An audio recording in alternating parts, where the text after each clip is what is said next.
Private equity, investment banking, hedge fund, or venture capital? Are they your passions for a career? If so, go to budsforfinance.net and learn about my 30 years of investment banking experience at Goldman, UBS, Drexel Burnham, and McLaren Capital Partners.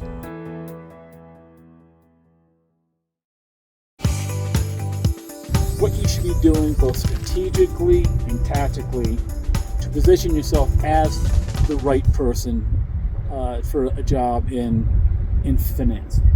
The first thing I would do is my strongest advice would be to forget this whole notion of becoming a modeling expert. I would not do that.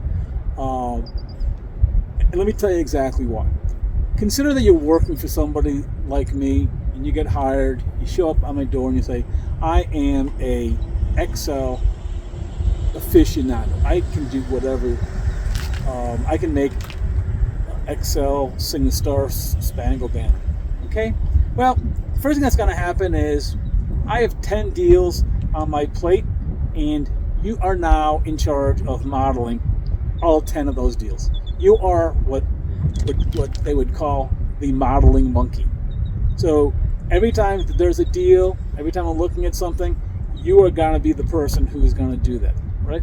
So you're going to be the person who gets the phone call. On slide 64 of deal project Able, change the font from 11 to a 10 font.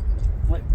So you are going to be learning absolutely nothing. All you are is a cog in the reporting of the transaction. You are going to learn next to nothing doing that. And I'll go one step further. I'll give anybody $100,000 if they can show me a person who made managing director at any finance firm exclusively on their modeling skills. It doesn't happen. It is an incredibly low value added part of the deal team. As a matter of fact, let's be honest, I can go onto Fiverr and I can hire somebody to do an Excel spreadsheet, pay him $30. As a matter of fact, that literally happened about a year and a half ago when an old client approached me and said, would you help us on formulating our brick and mortar versus e-commerce strategy in a particular sector of the country, of the world rather. And frankly, Goldman was going to charge them $5 or $6 million. I was going to they said they'd give me 10% of that, 15% of that, and it was going to take me a couple of days to do it. So they sent me over a database of at least 3 to 4 million cells, where they literally broke out their products by SKU, by country, and I'm not sure how many cells there were, but there were several million of them. I was going to put a pivot table together.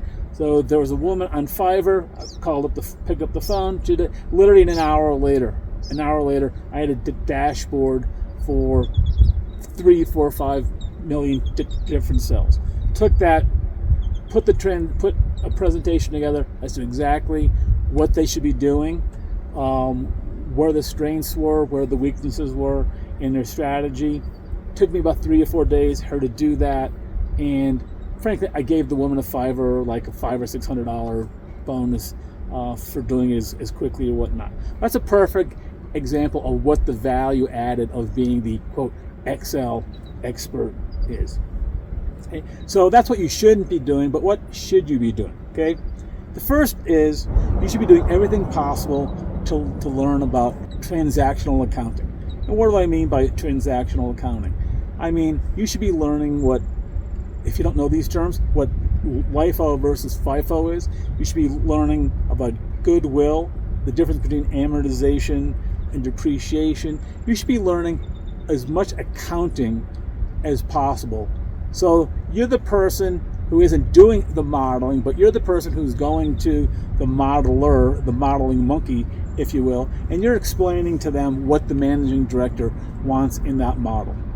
Now, you might both be associates, you might both be analysts, but Who do you think has more value added? The person who understands the accounting, or the person who simply is plugging it into the Excel spreadsheet?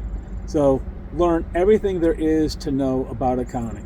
By the way, just as an aside, if you don't, as a data point, watch the latest Berkshire Hathaway annual meeting, and not only is Warren Buffett a huge proponent of this, but one of the questions that came up literally had to do with LIFO versus FIFO accounting. So if you don't understand what LIFO versus FIFO is, that's a perfect example. Think if you were in a meeting and the managing director looked at you and said, "Oh, wait, are they using LIFO or FIFO?" And you're sitting there going, "I have no idea what that means." Well, somebody in that room will, and the person who understands that is going to get the first call on the next transaction. Simple as that. The second, and this is maybe even more critical, is you should be learning everything there is to know about what a credit cycle is, and the multiple credit cycles, and where we are today in the credit cycle. Why is that so important? Because credit is to finance what gravity is to physics. It's what creates the entire capital markets. Right? Capital markets are really primarily about credit. So if you don't understand how credit works, the implications of credit on valuation, why the buy low, sell high is somewhat of a myth, and why you really can't do it in practicality. Understand the credit cycle, and when you walk into an interview, you will know more than any analyst, associate, or vice president, and you can walk them through and tell them stuff about finance that they don't know. And that is, as we're going to go into next, what is critical in the interview process.